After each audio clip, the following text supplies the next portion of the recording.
Honourable Jutton. Mr. Speaker, sir, a moment comes, which comes but rarely in life, when we are called upon to transcend our petty quibbling and emerge as one single bulwark against the invisible enemy.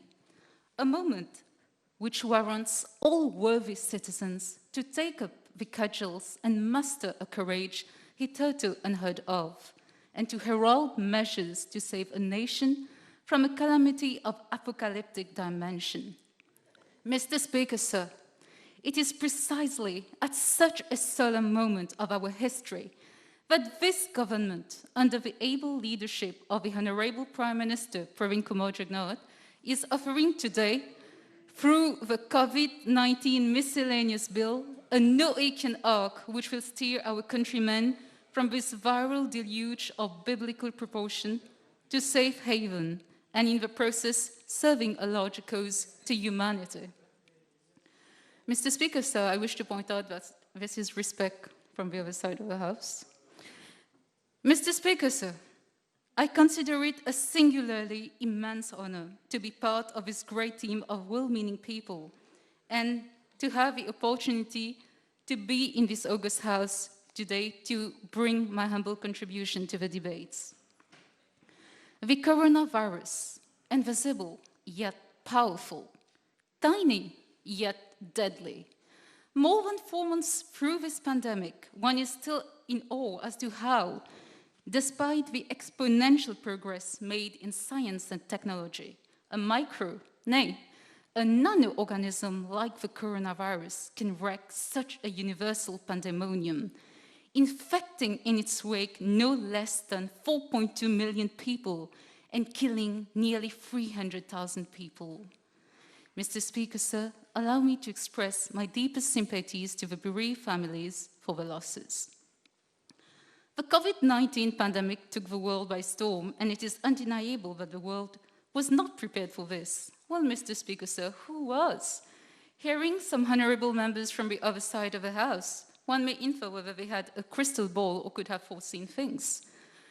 I was saying, Mr. Speaker, sir, we need to look at what has happened and what is happening in the world since the outbreak of this pandemic. Never since the Second World War, which ended 75 years ago, has such havoc wreaked the human race as the COVID-19 has.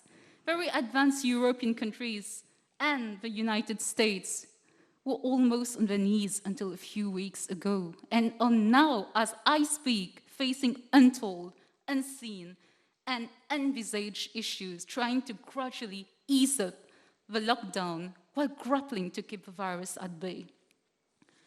Mr. Speaker, sir, this is the scary magnitude of a problem faced by countries 4 months into the pandemic. Today, France is still battling with its way for déconfinement. And we all know what happened in Italy, Spain, Germany, etc.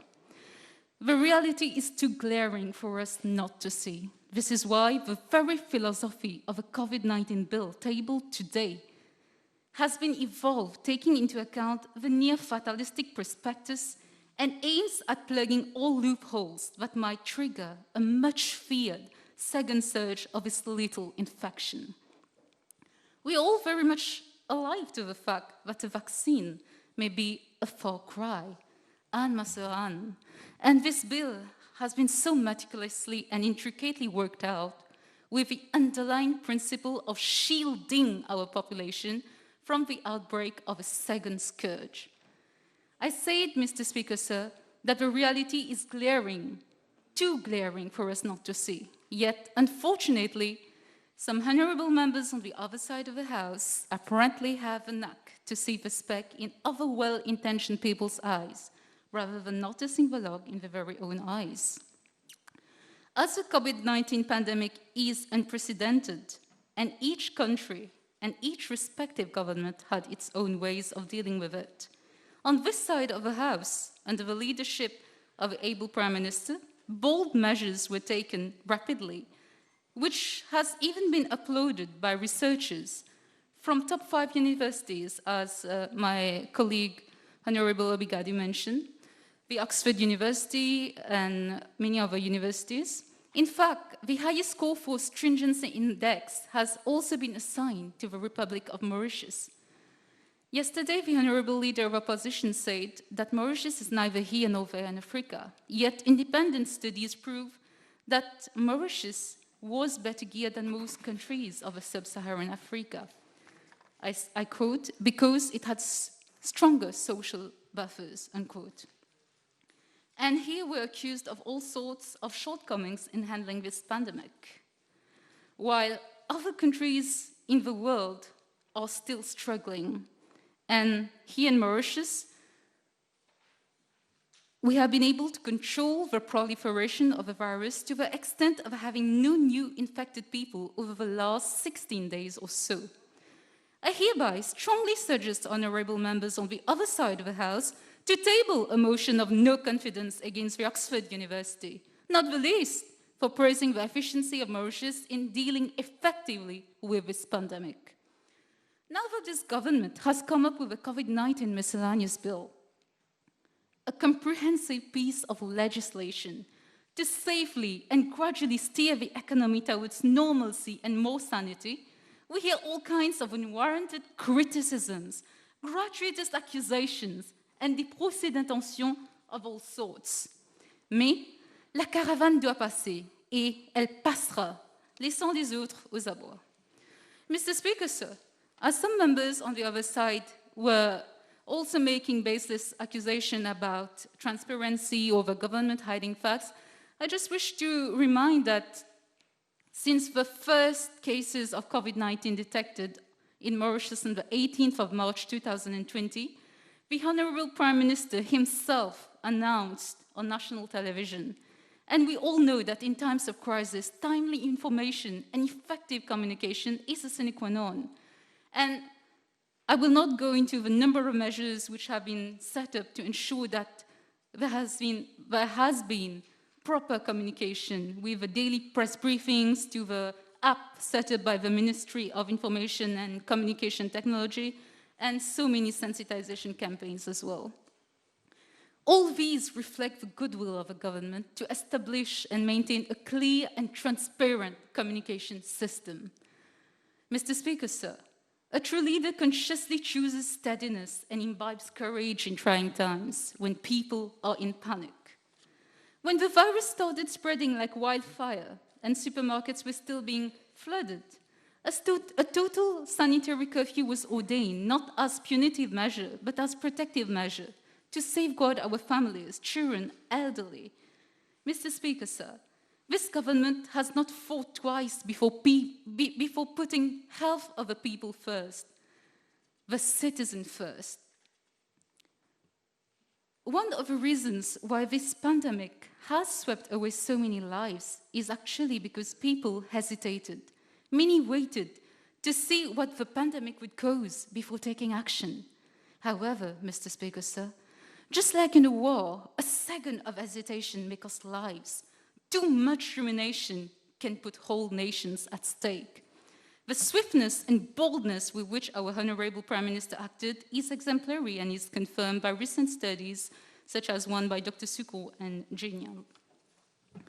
Mr. Speaker, sir, I refer to the statement by the Honourable Prime Minister at the sitting of the 5th of May, reckoning all the measures taken for the containment of the COVID-19 virus, which I will not enumerate again to save the time of the House. However, Mr. Speaker, sir, as I mentioned previously, that this government has goodwill, I wish to elaborate on a few key measures taken which reflect the will to do good.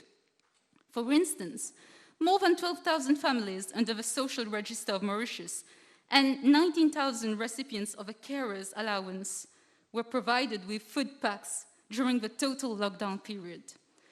The provisions made in these two schemes now form an integral part of the COVID-19 bill in a quest to render everyone accountable for the claims made.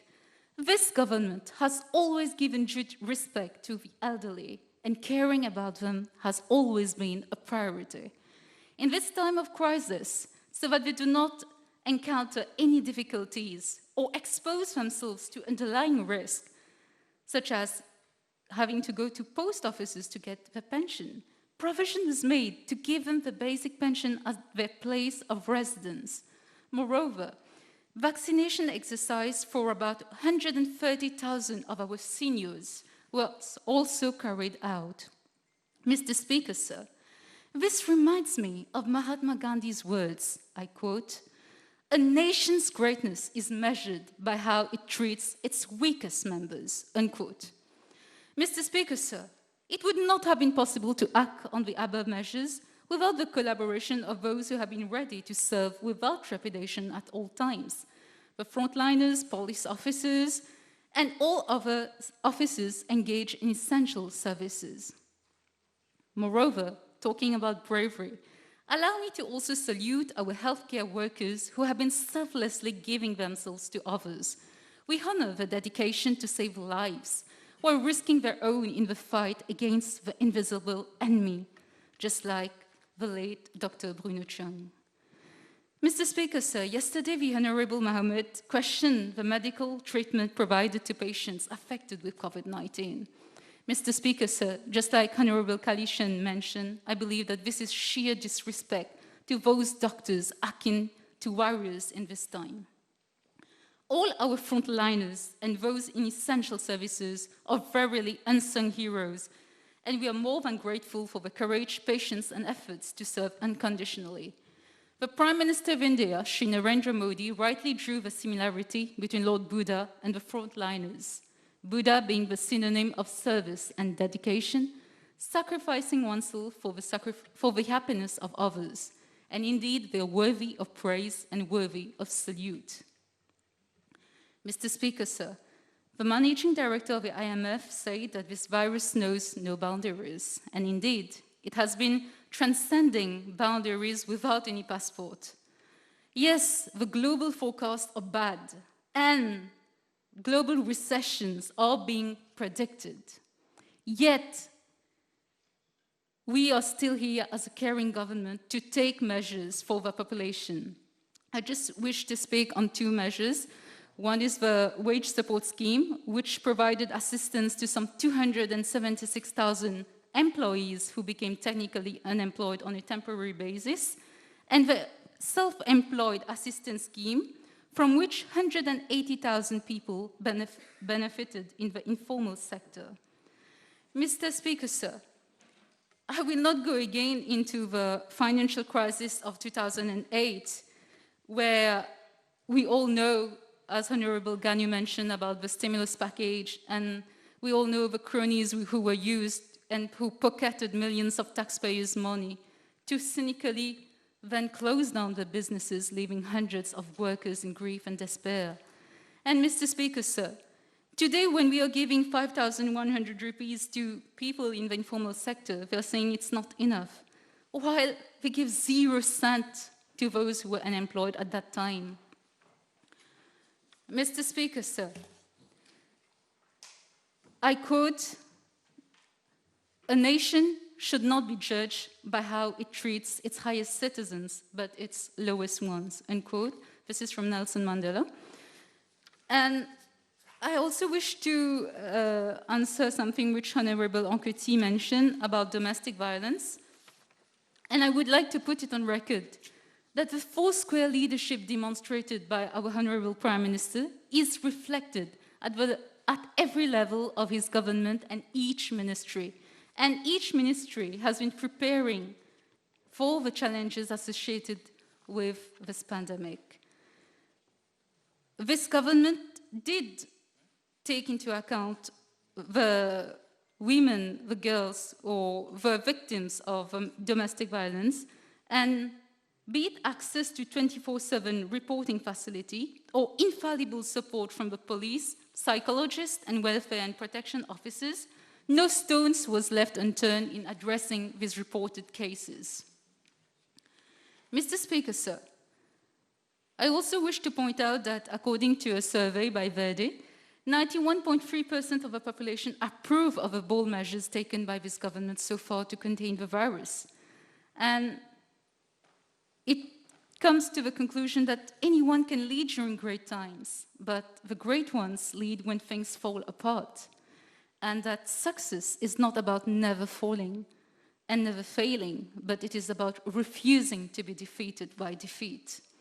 The elaborate and well-thought COVID bill indeed provides an effective and tailored response which can pervade and benefit sectors of the economic and social landscape.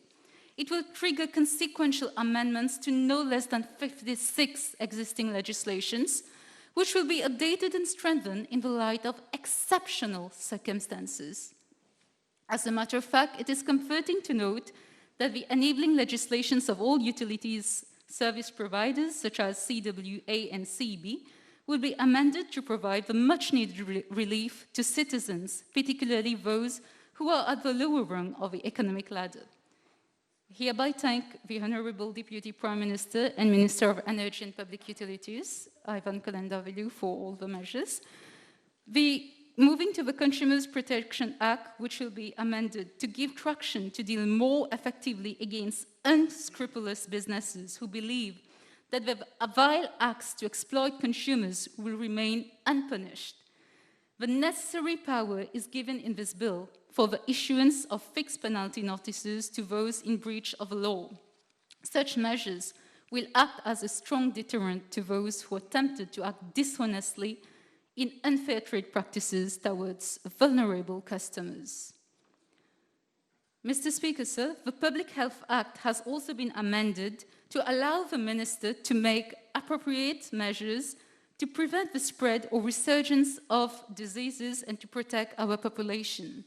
It further stipulates that any breach will be punishable and the offences will be more severe. Coming to the Workers' Rights Act, Section 17 of the Act has been amended to allow employees to work from home within 48 hours notice by the respective employers.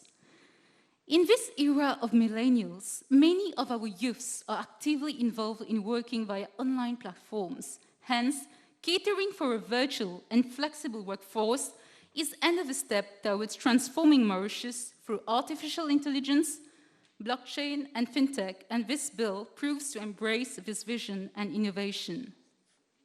Work from home can also be particularly beneficial for women and mothers who can benefit from a work-life balance which suits their individual needs. In all, the legislation offers flexibility, both in terms of working schedules and promises a better work-life balance for the Mauritian population. Mr. Speaker, sir, you will recall that during my first intervention on the occasion of the opening speech, I made reference to the creation of a redundancy board as a new quasi-judicial institution. This board is to be a safeguard to abusers against workers who often find themselves victims of unfair dismissal. We are here talking about those enterprises which reduce their labor force or even close down on economic, financial, and structural grounds. It has a duty in law to conclude whether such reduction or closing down is justified. If it is justified, a 1-month notice is given to terminate the employment contract. Otherwise, if unjustified, the employer is bound to make good 3 months' salary per year of service per employee. Mr. Speaker, sir, it is all a question of perception. Just like a glass can be seen, which is half empty and half full, can be seen by others as half empty, others see it as half full. The amendment bill can also be seen to bring additional flexibility and even safeguard. The employees can enter into an agreement with the employer who falls within the third schedule to this bill and safeguard the jobs. In other words, the employer is not to consider reducing its personnel during the confinement period or as long as is reasonably required, and to allow its employees leave without pay. Of course, it requires the consent of the workers, and the workers will resume work when such leave is over. The amendment empowers the redundancy board to validate such agreement, so instead of losing their jobs, the workers will be able to retain the employment contract. Furthermore, a speedier justice is imposed on the board to deal with such matters within a fortnight instead of a month like in other cases. Mr. Speaker, sir, the changes in the Employment Relations Act are especially related to making the award within 13 days of referral by the Commission for Conciliation and Mediation.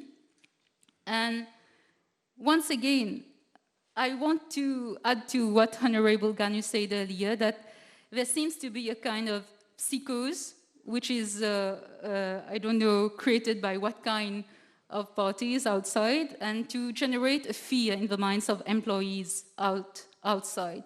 We wish to reassure the employees that their rights will be respected.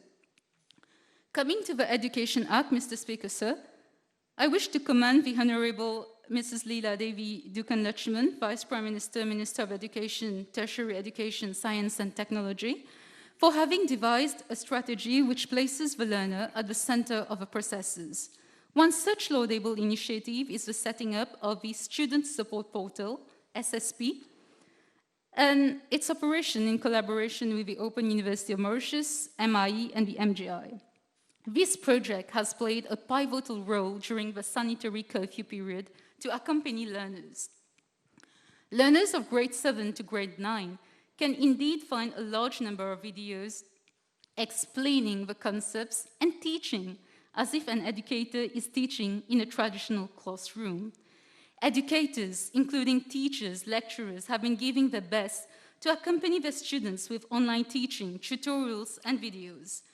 In this way, the student is also empowered to become an independent learner. Mr. Speaker, sir, those who had difficulty to have access were also being given tablets. I am happy to see that there are a lot of provisions with respect to distance learning through digital innovative educational technologies. However, as a former lecturer, I am also sad of the unjustified comments made on such an important area. I sincerely hope that there will be consensus on the countless benefits that these amendments will bring. Mr. Speaker, sir, the Minister of Education already dealt with all the other changes that the Act is bringing. Before ending, I would like us to ponder over what COVID-19 mirrored to humanity.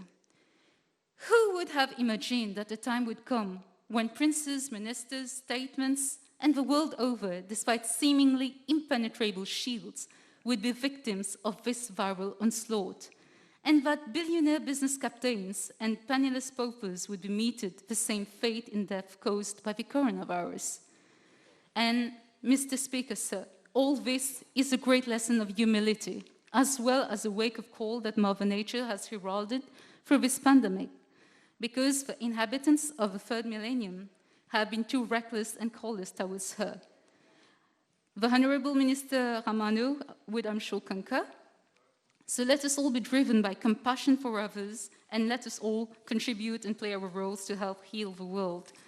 Mr. Speaker, sir, just like a caring father looks after his family, invests for enhanced prosperity and does savings, especially for bad days, one such bad day is when his child falls sick and needs urgent treatment, et le père devra puiser de ses économies. Along the same veins, in exceptional circumstances, the central bank can provide strong safeguards. I repeat it, Mr. Speaker, sir, in exceptional situation. As the Honourable Prime Minister stated yesterday, just like a pill which may have a bitter taste but is necessary for prompt recovery, in the same way, the bills are essential as a foolproof protective net and a reliable safety valve. Moreover, just like the vulnerable child does not know of the efficacy of a pill, but trusts in the father who wants his well-being, we also ask the nation to trust. Let it be reminded again that the citizen is at the heart of all actions that this committed, caring and compassionate government is taking. Mr. Speaker, sir, we ask that just like that family with a sick child, willingly sacrificing planned holidays to care for the child, this time calls for sacrifice, like Honourable Kalichon explained yesterday. Given the exceptional forced confinement, out of 38 annual leaves, 11 leaves may be deducted. It is foregoing something now for a higher good and for a better tomorrow. In a world driven by uncertainty and survival of the fittest, Change is a constant. We either adapt or perish. Mr. Speaker, sir, rigor, discipline, collaboration are the key words for forging ahead together and building our resilience. I hereby invite everyone in this House and every citizen of the Republic of Mauritius to join hands so that things get back to normal at the earliest and we suffer less. Mr. Speaker, sir, allow me to end on the following note. Out of the mud, the lovely lotus blossoms. Out of trials, something higher rise. Thank you.